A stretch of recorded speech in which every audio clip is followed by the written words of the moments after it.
ત્યારે આપણે કોનો ભાગ કાઢવાનો છે?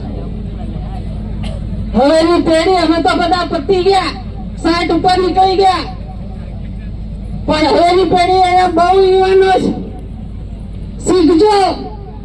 પાન ગુટકા, ગાડીની ધમાલ, લાડીની ધમાલ. ગાડી હતો લાડી આવે, નહીં તો લાડી બી નહીં આવે.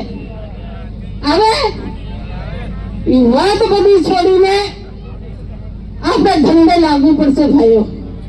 પોતાના પગ પર ઉભા ના રહીએ ત્યાં સુધી આપણે કઈ કરી શકવાના નથી. એટલા માટે તમને આહવાન કરું છું, ઉમરગામ થી અંબાજી સુધી આપણા જિલ્લાઓ આદિવાસી આવેલા છે.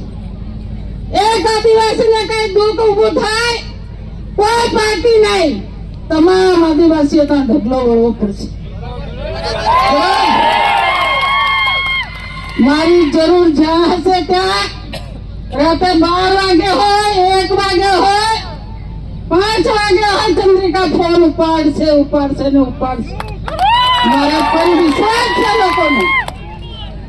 પણ આપણે જ્યાં સુધી એક ના થઈએ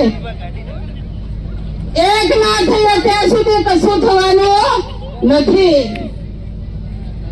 અહીંયા પાર્ટીની વાત નથી કરતી, પણ આદિવાસીઓમાં ભાગલા પડો ને રાજ કરો એવું થઈ ગયું છે. પણ મહેરબાની કરીને આપણે બધા આદિવાસીઓ એક થઈએ. ભલે હું કોંગ્રેસમાં છું, 3 વાર ચૂંટાઈ, ધારાસભ્ય રહી. જયારે આદિવાસીની વાત આવશે ને તો મારી પાર્ટીને બી બાજુમાં મૂકી દઈશ.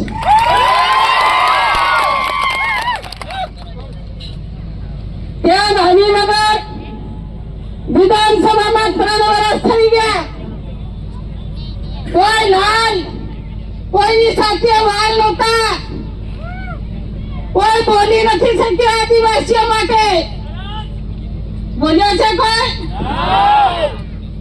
બોલ્યો હતો પૂછજો. આવને એટલા બધા આપણે બધા ચૂંટીને કાઢ્યા છે ને,